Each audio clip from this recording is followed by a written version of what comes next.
tayo mag-uumpisa sa likod ng ating kotse. Kaya si Kulit, uwi ka na.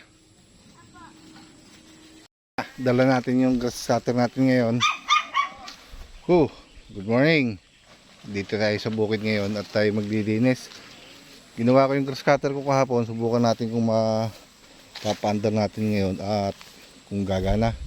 Sana malinis natin itong lugar na ito para ganda-ganda naman tignan sa itong lugar na to.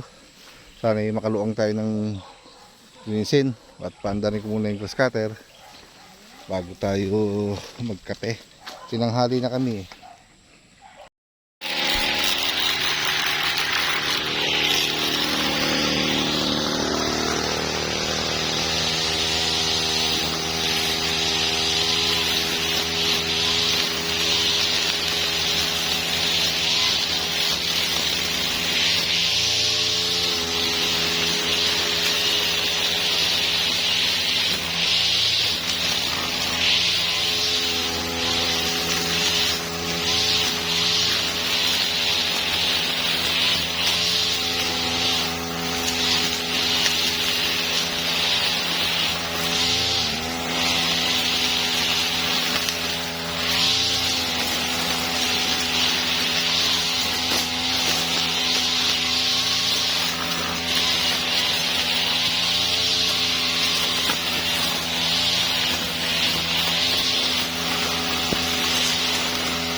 Ito lang yung nalinis natin. Namatay na naman yung scatter ko. Baka umiinit na mamatay. Yan, yung ating nalinis. Ganda na yung ating palibot ng halaman pagka malinis. Ito na lang kabila. Hindi ko pa nalilinisan. Pinapalamig ko yung grass cutter para matapos natin itong lugar na to. At si nanay nagtatanim ng okra doon. Nilinis muna. Nagsinigaan ko ng isang puno doon. Masyado nang malaki, aking binawasan. Tatanim. Yung ating kamutihan maganda na. Lilinis yan ay doon. Yung ating aso.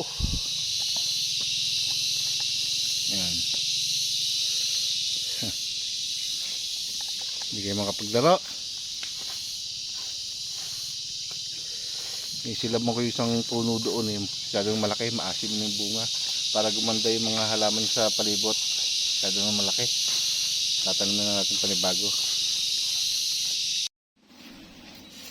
Mana tayo ngayon.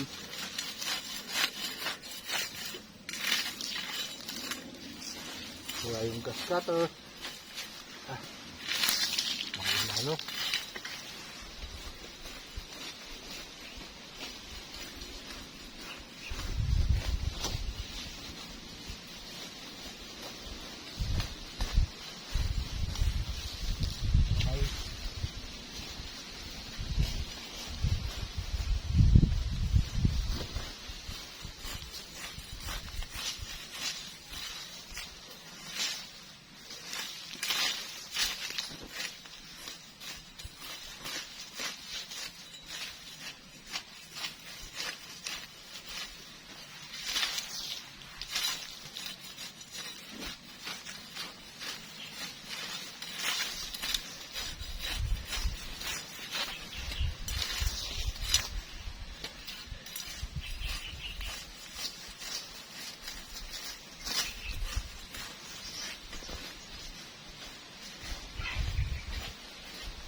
Hi! Mulog-luog na ating nagamasan. Yan. Ha. Hindi ko na inipon yung mga damo para tayo makaluwag ng linisin. Ito may natitira pa akong konti. Doon ako nag-umpisa eh. Pupunta doon sa may gilid ng halaman. Ito dyan.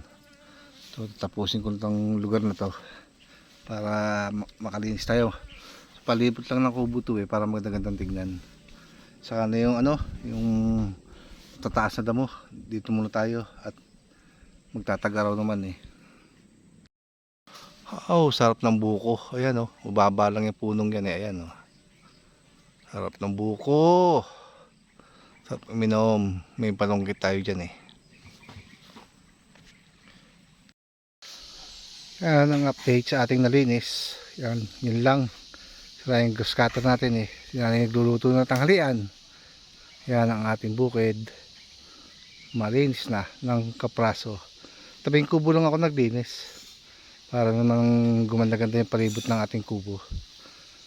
O, di ba? Si Tiny at saka si Maymay nandun sa kubo kasama ni Nanay. Kasi nagluluto ng aming tanghalian. Hindi kami uwi. Tatanim ko lang tong dalawang saging na to para walang saging dito. Lalagay ko ito sa malayo sa kubo. Di ba? O, kita-kita na lang tayo sa next upload.